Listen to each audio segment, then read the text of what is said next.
नमस्कार दोस्तों, welcome back to your own channel wealth saga. दोस्तों, जिस स्टॉक के बारे में मैं बातचीत करने वाला हूं वो एक मल्टी बैगर स्टॉक रहा है, और वो क्यों रहा है उसके पीछे रीजंस आपके सामने। अगर कंपनी की परफॉर्मेंस के बारे में बात करें तो पिछले 3 सालों में the revenue has got doubled, almost 429 crore से 756 करोड़ का हो गया है रेवेन्यू। लेकिन अगर प्रॉफिटेबिलिटी के बारे में बातचीत करें तो जहां 54 करोड़ का प्रॉफिट था वो हो गया है 5 टाइम्स। तो आप देख सकते हैं 5 टाइम्स, दैट इज 279 करोड़।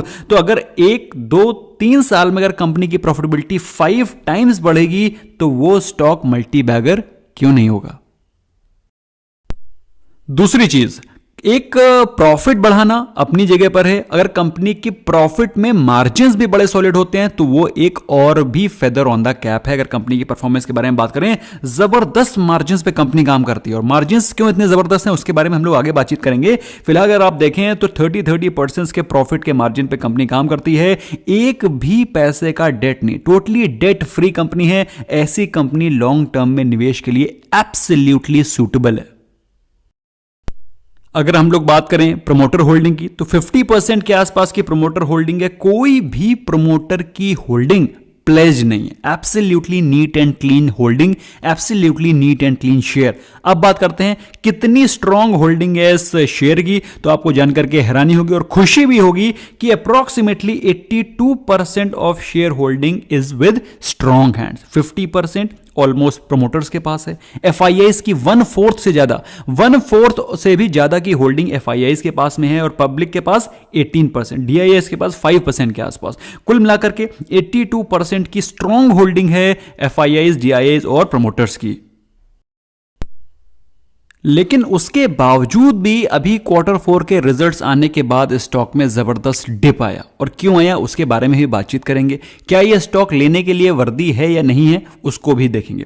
फिलहाल दोस्तों, अगर हम लोग कंपनी की प्रॉफिटेबिलिटी के ऊपर फोकस करते हैं और कंपनी के नेट सेल्स के ऊपर फोकस करते हैं, टॉप लाइन के ऊपर फोकस करते हैं, तो दोस्तों आपको दिखाई पड़ता है कि कंपनी की top line has been almost on growth on every quarter basis. अगर कंपनी की प्रॉफिटेबिलिटी के बारे में बात करते हैं, profit after tax, that is शुद्ध मुनाफा, तो आप देखेंगे कंपनी की प्रॉफिटेबिलिटी में भी आपको इंप्रूवमेंट ही दिखाई पड़ रहा है other than this quarter, that is Q4। जो Q4 के जो भी नंबर्स आए हैं 54.2 करोड़, ये इनका प्रॉफिट आफ्टर टैक्स आया है, जो कि एक सबड्यूड प्रॉफिट है। अगर हम लोग पिछले क्वार्टर के कंपैरिजन से बात करें तो, ऑल्दो अगर पिछले साल के कंपैरिजन से बात करें तो हमको पिछले साल से बेहतर नंबर्स नजर आते हैं, लेकिन पिछले क्वार्टर से चूंकि प्रॉफिटेबिलिटी में डेंट आया है, इसी कारण मार्केट ने इसको नेगेटिवली लिया और स्टॉक को अच्छे से हैमर किया है।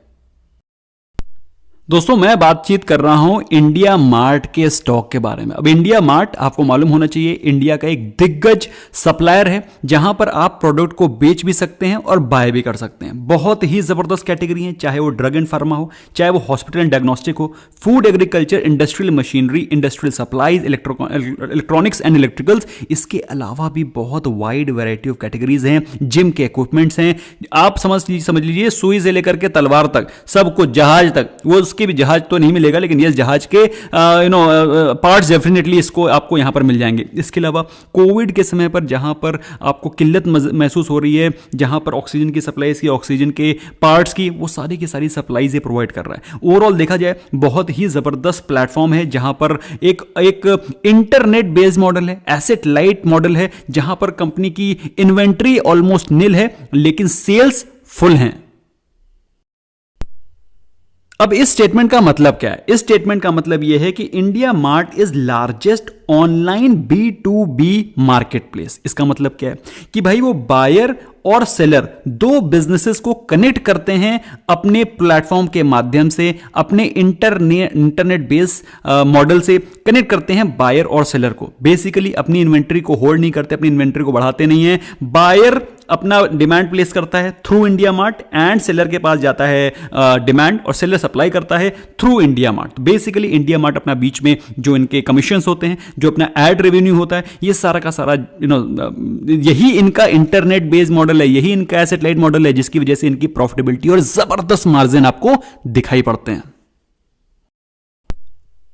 अब कुछ कैटेगरी ऑफ इन्वेस्टर होंगे, कुछ एनालिस्ट होंगे, वो ये भी बोलते हैं कि इंडिया मार्ट तो बहुत ज्यादा महंगा स्टॉक है, बहुत ज्यादा रनअप कर गया है। तो दोस्तों बात सही भी है, 5 फेब को स्टॉक ने 9952 ऑलमोस्ट 10,000 के प्राइस को टच किया था। वहां से उसमें रिट्रेसमेंट आ रहा है, प्रॉफिट बुकिंग आ रही है, इस कदर प्रॉफिट बुकिंग आ रही है कि अभी स्टॉक वहां से अप्रॉक्सीमेटली 27% टूट चुका है। अब 27% मतलब वन थर्ड का वहां से आपको डिस्काउंट पे स्टॉक इस समय मिल रहा है। बहुत ही रीजनेबल वैल्यूएशन है, उसके बारे में हम लोग आगे बातचीत करेंगे।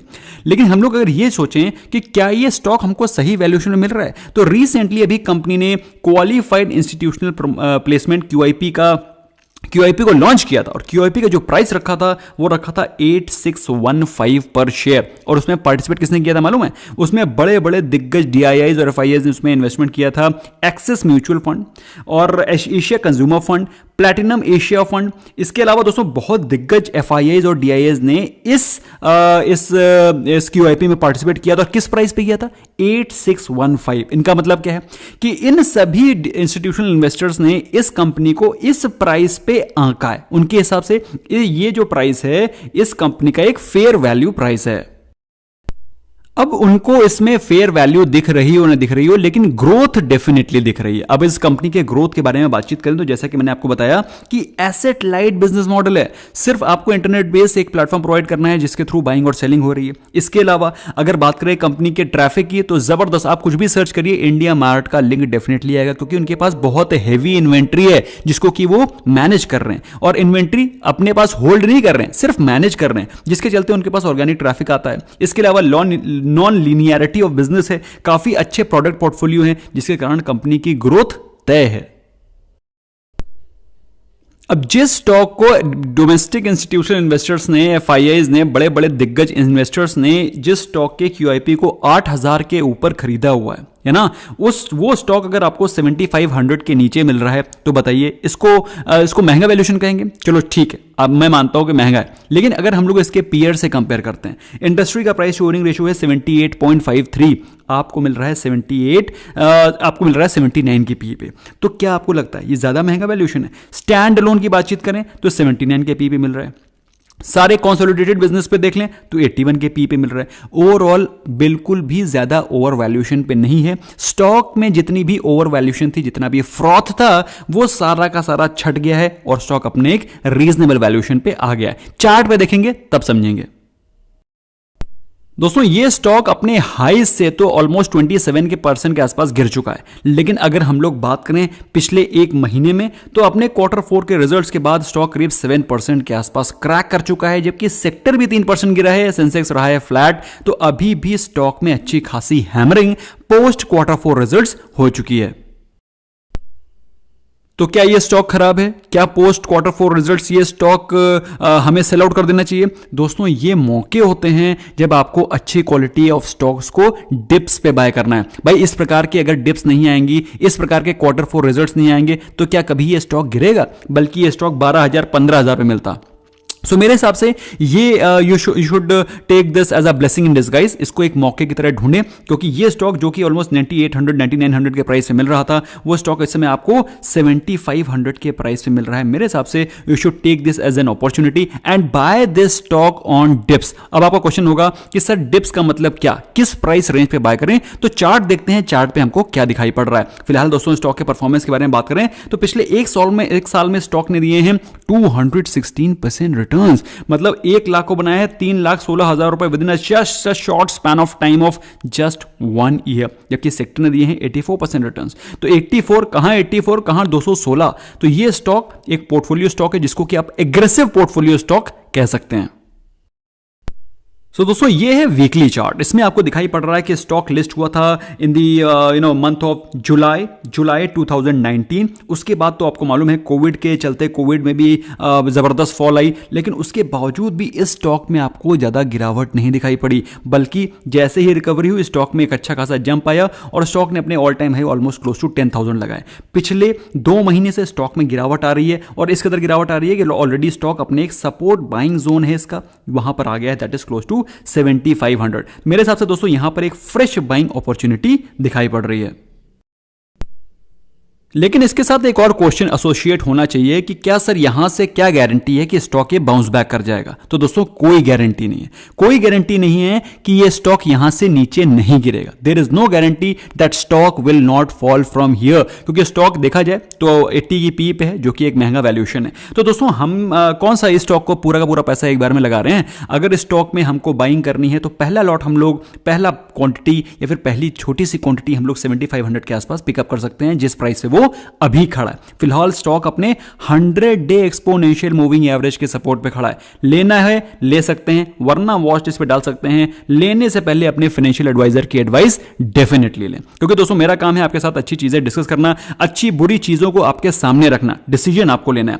फिलहाल दोस्तों अगर बात करें कि यहां से नेक्स्ट फॉल अगर आती है तो किस प्राइस रेंज पे बाय करें, तो अगर आप देखें तो इसका जो नेक्स्ट सपोर्ट निकल करके आता है वो है ये प्राइस जोन, ये है प्राइस जोन है ऑलमोस्ट क्लोज टू 6200 के आसपास। तो दोस्तों 6000 से 6200 के आसपास एक नेक्स्ट बाइंग जोन दिखाई पड़ रहा है। उसके पहले 6500 इज अगेन है साइकोलॉजिकल सपोर्ट। तो अगर आप चाहें तो 7500 और 6500 पे 2 GTT ऑर्डर लगा सकते हैं। मेरे हिसाब से 7500 पे बाइंग अपॉर्चुनिटी को मिस नहीं करना चाहिए, लेकिन अगर बाई चांस इसमें गिरावट आती है then you can please buy it on dips as well. Otherwise अगर आप चाहें तो थोड़ा सा वेट भी कर सकते हैं, वॉच लिस्ट पे लगा करके इसको ऑब्जर्व भी कर सकते हैं। इसके अलावा अगर हम लोग पैरामीटर्स देखें तो स्टॉक अपने 39 की RSI पे चल रहा है, जो कि बताता है कि स्टॉक काफी ज्यादा ऑलरेडी सोल्ड आउट हो चुका है। यहां से इसमें गिरावट के चांसेस थोड़े से कम है, लेकिन अगर गिरावट होती है तो एक्यूमुलेशन की अपॉर्चुनिटी ही दिखाई पड़ती है। दोस्तों अपने हाई से ऑलमोस्ट 27% की गिरावट के बाद आज के दिन स्टॉक में थोड़ा सा पॉज दिखाई पड़ रहा है। स्टॉक ऑलमोस्ट फ्लैट हुआ है क्लोज, फिर भी 25% की डिलीवरी हुई है, मतलब 25% लोगों ने इस स्टॉक को अपने डीमैट अकाउंट में वापस लेकर के गए। ऐसे में दोस्तों आपको क्या लगता है, क्या ये स्टॉक हमें लेना चाहिए कि यहां से और भी गिरावट एक्सपेक्ट करते हैं आप? Do let me know in the comment section what is your opinion. क्या ये स्टॉक आपके पोर्टफोलियो में है? मुझे कमेंट सेक्शन में डेफिनेटली बताइएगा। और इसने किस प्रकार के रिटर्न आपके पोर्टफोलियो को दिए हैं, do let us know in the comment section and of course do share कि आपके पास आपका कितना परसेंटेज ऑफ पोर्टफोलियो होल्डिंग है ये, ठीक है। Thank you so much for giving your precious time. Bye bye for now.